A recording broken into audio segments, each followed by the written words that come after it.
All right, everybody, welcome back to the show. It's Antiwar Radio on Chaos in Austin, Texas. Introducing Antiwar.com's man in the House of Representatives, Dr. Ron Paul. He represents District 14 on Texas Gulf Coast. He's the author of Pillars of Prosperity, A Foreign Policy of Freedom, The Case for Gold, and The Revolution Manifesto. Welcome back to the show, sir. Thank you, Scott. Good to be with you. I guess I could have mentioned that you just finished running for president of the United States, too. Yeah, I think that did happen this last year. That sure was a big deal, bigger than I ever dreamed it would be. Congratulations again on that whole thing. Well, thank you. It did stir up a lot of interest, and I was very pleased, and especially the young people responded very well to our message of freedom. Now, one of the terms that you threw around in that campaign that I think most people probably weren't ready for was the term empire. And I guess it used to be when I was a kid, no one ever took it seriously when someone called American empire because that's what the Soviets said about us. And so it was kind of, the kind of thing that a communist would say, but not necessarily true. And yet you used that term quite a bit, and it seemed to go without saying to you that America's not supposed to be an empire. So what exactly does that mean to you, that America is an empire, and what's wrong with America being an empire, sir? Well, I guess it's the opposite of what many of us believe a republic ought to be all about, and I think Cicero had something to say about the Roman Republic versus the Roman Empire. He, like many of us, believed that governments should be small and they should be local. It should be representative government, and the government's authority should be minimal, but it should not be designed to tell other people what to do with their country and their lives, and to invade countries and to be aggressive and protect natural resources. In the old days, to go and steal their gold. I mean, all of these things means that they use force to impose on others the will that that particular country wants. Now, our empire really blossomed when the Soviet Empire collapsed because we were the sole superpower.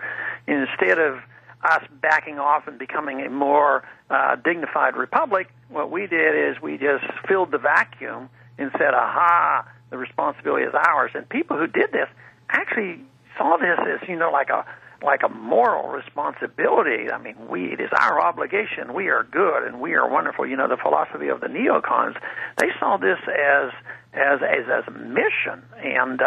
And of course, they never really understood the great danger of this, and some, I guess, were well-intended. Others, I'm sure, knew exactly what they were doing because they loved to wield power and control all finances, and control all natural resources. If you love liberty, you hate empire. Well, what is that great danger? What is it about empire abroad that threatens our liberty here? Well, first off, there's always a cost to it, and the cost is you build up enemies and then you're forever threatened. So when we go overseas and we do things we shouldn't be doing, we build up enough enemies that sometimes they want to come here and attack us and do great harm to us. The other great harm is that there's an economic burden, that there's a great cost. Empires end for financial reasons, as the Soviet Empire ended. And Osama bin Laden understands this. He wanted to drag us over to the Middle East because he says, we'll destroy you because you will eventually go bankrupt. And, of course, probably one of the most important reasons to not want empire is an attack on personal liberties because of the nature of empire, where you need to use force, you need to confiscate more wealth from the individual, and you are always under siege, so to speak. The people get frightened and say, aha, we're under threat, so therefore, to be safe, you have to give up more of your security and more of your freedom in order to be secure. And certainly that has happened wholesale since 9/11.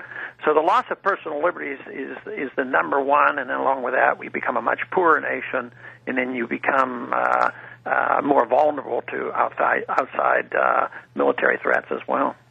So on the financial costs, it really is the kind of situation where, without question, it's a net loss to this country. We're not going and looting everybody's gold and ultimately profiting from all this imperialism. Everything goes out and nothing comes back, like Garrett said.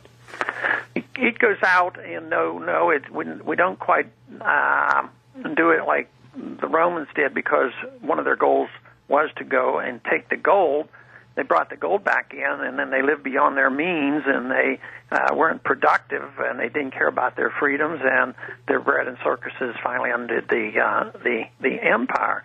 But morally, it's the same thing. We go over the gold today is to have a pipeline through Afghanistan, to send a pipeline through Georgia, to control a dictator in Saudi Arabia that will be friendly to make sure that we have a free flow of oil that may be below market price.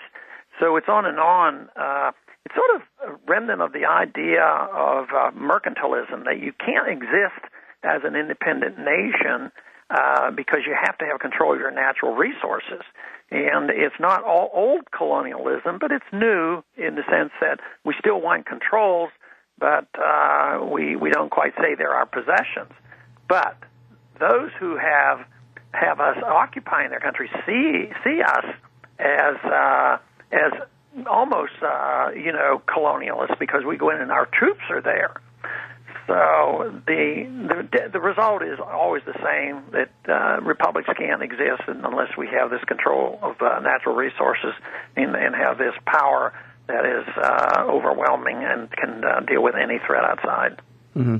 Well, something else I know that you've been very concerned about over the years is the centralization of power in the presidency. And it just seems so ironic to me that George Bush apparently can simply sign the Status of Forces Agreement and make a deal to keep American troops in Iraq, while Nouri al-Maliki has to submit it to the cabinet and to the parliament and to the president, and they have all these separations of power and checks and balances in the new Iraqi democracy, apparently.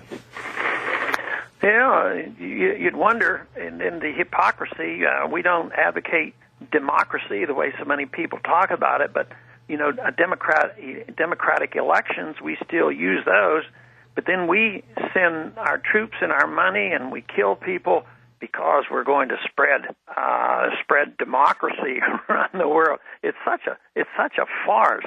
And I think you make a good point by saying that maybe the Iraqis want a better democratic process with the people speaking out through voting more so than the people demand here. But we're totally apathetic with this. I mean, the Congress endlessly, Republicans and Democrats are always anxious to turn more power over to the executive branch.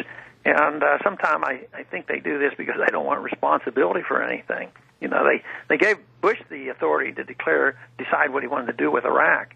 It didn't say go to war, it didn't declare war, it didn't say don't go to war. It said do whatever you want.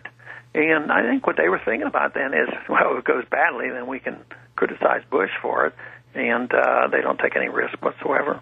Mm-hmm. Yeah, and in fact, many of them have said, well, I didn't vote for the war. I voted only for this authorization for Bush to do the right thing, which I thought was something else. Yeah. Yeah, and that's no easy out. I mean, that's still assuming that you're giving up your responsibility and not reading the Constitution correctly, because this accepting the idea that the president can start a war is a serious mistake. And yet the Constitution is very clear that troops shouldn't be sent into battle and a war shouldn't be fought without the people speaking through the Congress and having an up or down vote on war. Mm-hmm. Well, you know, we have a Status of Forces agreement with Japan and with Korea and with Italy and Germany and so forth, but we also have treaties with them. It seems like Bush is using the Status of Forces agreement in place of a treaty, which he would have to submit to the U.S. Senate for ratification. Yeah, it's worse than what we have with these other countries when we have a treaty. But even that I'm not happy with, because even though we might have a treaty with Taiwan, I don't consider that, in a strict sense, a constitutional law. These treaties weren't meant to repeal law and repeal the Constitution, because under these treaties, most people assume, well, if Taiwan is ever attacked by China, we automatically go to war. Well, that wasn't what we were supposed to think about treaties, that you could just literally, amend the Constitution in this manner. So I just don't think we have the right to do that, but we don't have the moral right. Yeah, let's say even if you could do that legally, let's say it was constitutional and it was legal to have a treaty to go to the defense of A, B, C country. But what right do I, in one generation, have to sign a treaty or an agreement that the next generations, 40 or 50 or 60 years ahead, have to automatically be committed to go into war? So I don't like those treaties whatsoever. But like you pointed out, I think this agreement is even worse. We've taken a further step because we don't even have a treaty with Iraq. Because really speaking, I don't think there's a true government of Iraq. The United States government is the government of Iraq. So I guess the power speaks for itself.